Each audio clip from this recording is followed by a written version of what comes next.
네, 재벌가 3세들의 일탈이 연일 눈살을 찌푸리게 하고 있습니다. SK, 현대, 또 남양유업 창업주의 3세들의 마약 투약 혐의가 연이어 불거지면서 국민적인 반감이 높아지고 있습니다. 네, 전문가와 관련 내용 자세히 알아보겠습니다. 강신업 변호사님 스튜디오에 오셨습니다. 어서 오세요. 네, 안녕하십니까. 예, SK, 현대, 남양유업 굉장히 신망받고 존경받는 기업인들 할아버지의 손자, 손녀들이 할아버지 이름에 먹칠을 하고 있네요. 예, 이게 재벌가 3세 마약 투약 혐의 첩보로 일단 시작이 된 겁니까? 그렇습니다. 예. 이 재벌가 3세 마약 혐의, 특히 이제 현대가라든지 네. SK가 여기는 올해 2월에 말이죠. 인천지방경찰청의 마약수사대 여기에 첩보가 들어왔다는 겁니다. 예. 그래서 이제 마수대에서 조사를 이제 수사를 시작했는데요. 그래서 같은 달 27일에 이 씨라고 하는 사람을 이제 검거하게 됩니다. 예. 근데 이 씨라는 사람이 이제 검거를 해서 공급책인가요? 그렇죠. 공급책으로 이제 첩보가 들어왔던 거죠. 예. 그래서 처음에는 이제 뭐 부인을 하다가 디지털 포렌식을 했죠, 휴대폰을. 예. 그랬더니 거기에 이제 마약을 팔고 산 이런 대화가 나와 있는 겁니다. 예. 그래서 대마를 구해달라라고 하는 사람이 있었고요. 그리고 또 뭐 거기에 대해서 그러면 돈을 보내달라라고 이제 문자를 주고받은 내용이 있었습니다. 예. 근데 그 대마를 구해달라는 사람 중에 YG라는 그 닉네임을 쓰는 사람이 있었고요. 예, 메신저 이름이겠죠? 예, 그렇습니다. 네네. 그다음에 정 회장이라는 이름을 쓰고 있는 사람이 있었어요. 네. 그래서 그 YG라는 사람이 누군지를 이제 물으니까 예. 처음에는 모른다라고 이 씨가 이제 똑 잡아댔다는 거죠. 예. 그러다가 이제 계속 수사를 하다 보니까 이제 결국 이실직고를 하게 됐죠. 예. 그랬는데 알고 보니까 그 YG라는 사람이 예. SK 창업주의 어떤 손자였다라고 예. 하는 것이 드러나게 됐고요. 그다음에 아까 정 회장이라는 사람이 정 있었잖아요. 회장. 예, 예. 정 회장이라는 사람은 고 정주영 현대회장 창업주죠. 예. 손자라고 하는 사실이 드러나게 됐다는 겁니다. 예. 네, 닉네임 YG, 그러니까 SK 창업주의 손자인 이 최 씨가 결국 구속이 됐는데요. 그 반성하는 의미로 영장실질심사를 받지 않겠다라고 말을 했습니다. 이게 향후 수사에 뭐 어떤 영향을 미치나요? 글쎄 이제 이 YG라고 하는 사람 말이죠. 예. 이 사람은 2018년 3월부터 5월까지 한 15차례 정도 말이죠. 그 대마 쿠키라고 하는 변종 마약이 있어요. 네. 그거 하고 그다음에 이제 액상으로 만들어 가지고 그 피우는 식으로 만든 대마 액상 카트리지. 그 농도가 이런 것- 좀 진하다면서요? 그렇습니다. 예. 그런 것들을 한 건데요. 이거는 2000년대에 들어와서 유학생이라든지 외국인 강사들을 그 기반으로 해서 퍼져나가게 된 그런 신종 마약입니다. 예. 이것을 한 혐의를 받고 있는 것인데요. 처음에는 이제 검거가 된 후에 여기에 대해서 이제 인정을 하지 않았습니다. 네. 그러다가 영상 녹화실에 가서 조사를 하면서 자기 혐의를 인정을 했죠. 안 되겠다 이런 예, 생각이 자기 들었겠죠? 혐의를 인정을 하고 그리고 또 지금 얘기한 거대로 구속영장 실질심사도 포기를 하고 예. 네. 하고 있는데 사실은 이제 반성하는 모습을 보이고 있다라고 하는 얘기가 나오고 있고요. 네. 경찰에서도 얘기하기를 조사를 받는 동안에 뭐 담배를 달라고 하거나 무례한 모습을 보이거나 뭐 그런 적이 없다. 예. 굉장히 어떤 겸손한 모습을 보이고 있다. 그리고 가족들도 면회를 오지 말라고 사양하고 있고 예. 반성하는 모습을 보이고 있다라고 하는데요. 지금 얘기한 대로 그런 반성하는 모습은 확실히 도움이 됩니다.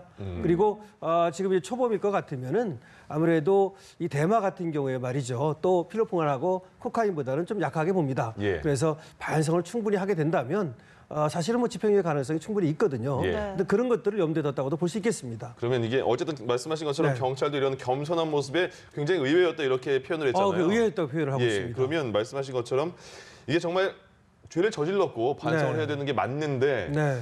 말씀하신 것처럼 집행유예 정도를 뭐 의식한 걸 수도 있겠다 이런 시각도 존재하지 않습니까?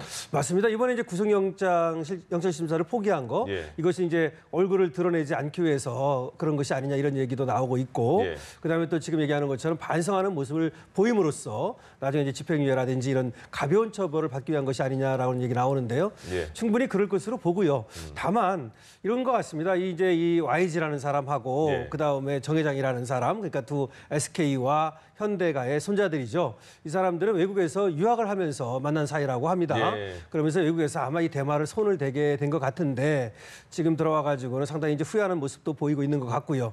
이 두 사람 모두가 이 현대가와 SK가에서 지금 근무를 하고 있습니다. 예. 네. 그래서 실질적으로 또 경영 수업도 받고 있고 이런 상황이다 보니까 자신들의 어떤 신분, 위치를 이제 고려해서 반성하는 모습을 보이는 것으로 볼 수 있겠습니다. 예. 네, 한편 이 현대가 3세 정 씨는 해외 체류 중이라고 하는데 이렇게 해외 체류 중이면 뭐 도피할 염려는 없는 건가요? 사실은 이 지금 YG 이 최 씨 말이죠. 네. 그 SK가의 그 손자가 YG 하면 뜨끔하는 것도 예. 있겠습니다. 예. 지금 이제 그럼 이렇게 얘기할까요? SK가의 손자 최모 씨. 예. 네. 이 최모 씨가 체포되기 일주일 전에 나갔어요. 예. 그리고 나간 지 한 달 정도 됐거든요. 사무실은 국내고요. 예, 사무실은 물론 국내에 있습니다.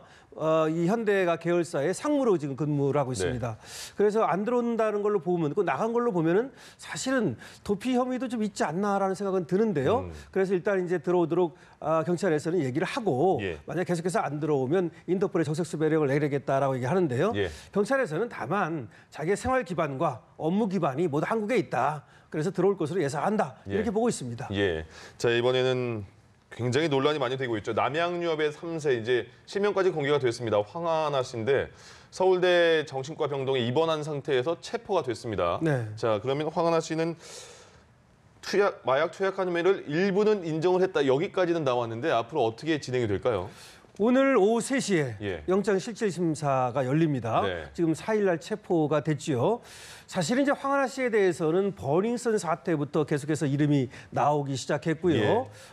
예. 이렇게 돼서 결국은 이제 구속영장이 청구가 되고 오늘 영장실질심사를 받게 되는데요. 예. 황하나 씨는 2015년에 2차례에 걸쳐서 이 마약을 투약한 혐의를 받고 있고요. 네. 그리고 2018년 작년에도 역시 또 이 마약류를 투약한 혐의를 받고 있습니다. 예. 그랬는데 이상하게도 말이죠. 2015년에 마약을 투약한 거에 대해서는 조사도 받지 않고 그러게요. 수사도 받지 않고 말이죠. 예. 그렇게 이제 빠져나갔다는 혐의를 받고 그런 의혹이 있는 것이죠. 네. 왜 그 의혹이 있는 것이냐면 사실은 이 황하나 씨가 2015년에 말이죠. 9월에 이 필로폰을 투약했다는 것인데 예. 당시에 같이 이 필로폰을 했다라고 하는 조모 씨라는 대학생이 있습니다. 예. 사실 이 조모 씨라는 대학생한테 이 필로폰을 공급을 했다는 겁니다. 0.5g을. 예. 그런데 그 사람은 재판 받아가지고 2년 6개월에 집행유예 3년 그렇습니다. 이렇게 받았어요. 그리고 공급책이 더 세다면서요, 원래. 그렇죠. 예. 그리고 그 판결문에 저 황하나 씨의 이름이 8번이 나온다는 겁니다. 예. 네. 그랬는데 공범이라는 거 아닙니까? 그리고 또 더군다나 공급책이고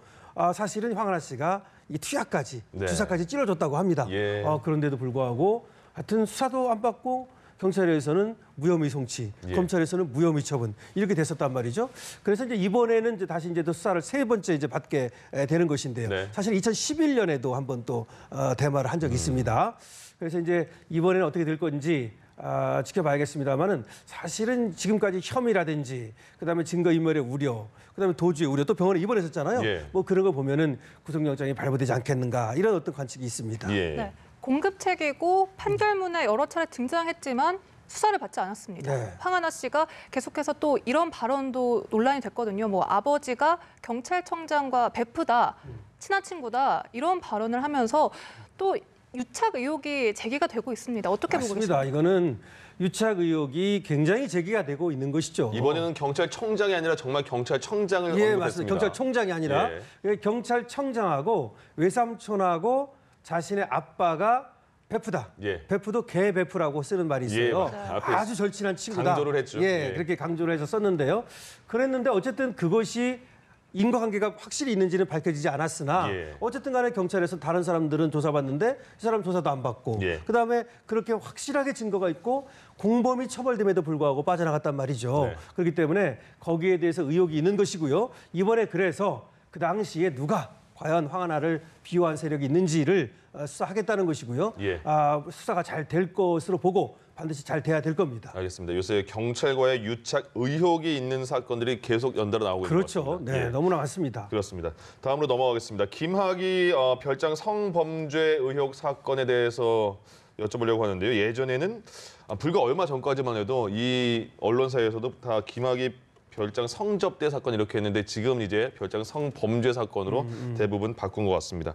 자, 재수사단이 이제 포렌식 센터 압수수색을 시작했는데 한 서너 곳을 압수수색했고요. 네. 윤중천 씨 사무실도 네, 압수수색했고요. 그렇습니다. 네. 지금 가장 중요한 게 뇌물수수, 직권남용 그리고 특수강간이 있지 않습니까? 특수강간은 뭐 처음에는 빠져 있는 듯한 느낌이 보이는데 가장 지금 중요한 포인트는 뭡니까? 지금 수사에서. 일단은 뭐 과거사위원회에서 조사하라고 권고한 내용이 예.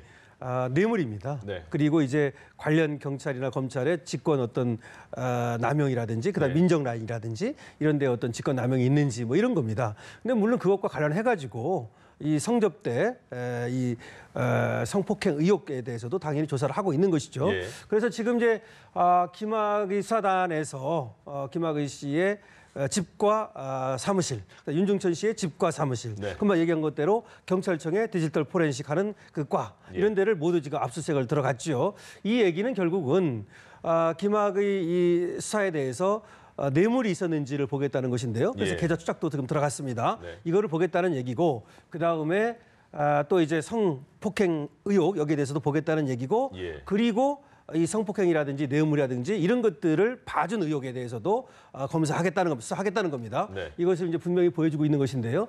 어쨌든 이번에 이 수사에 대해서는 상당 부분 처음으로 오니까 압수수색에 들어간 겁니다. 그러게요. 이렇게 수많은 어떤 의혹이 있었음에도 불구하고 예. 조사가 안 됐던 거죠. 네. 그래서 처음으로 압수수색이 들어갔다라고 보는 것이고요. 다만 이제 윤중천 씨가 이 진상조사단에 나가서 얘기한 게 있어요. 예. 네. 과거에는 부인을 하다가 이번에 얘기하기를 자기가 금품을 줬다 이렇게 얘기를 했거든요. 예. 그래서 그 금품을 줬다는 말이 있기 때문에 결국 이제 뇌물죄 네. 이것이 이제 핵심이 되겠는데 다만 뇌물이라고 하는 것이 이제 공소시효도 이제 문제가 되고 예. 그 다음에 또 시간이 많이 지났어요. 이 줬다는 것이 2006년에서 2008년 길게 잡는다 하더라도 2013년까지거든요. 예. 그래서 이제 포괄일죄가 되느냐, 뭐 이런 금액이 얼마냐, 뭐 이런 얘기가 나오고 있습니다만은 어쨌든 사실관계를 밝힌 다음에 사실관계가 밝혀지면 거기에 대해서 이제 법리적으로 이것이 이제 죄가 되는지를 판단하게 되겠죠. 예. 네, 뇌물죄 공소시효에 대해서 잠시 언급을 네. 하시긴 하셨습니다만 이 뇌물죄가 공소시효가 그 액수에 따라서 좀 다르더라고요. 맞습니다. 3천만 원, 1억 원 이렇게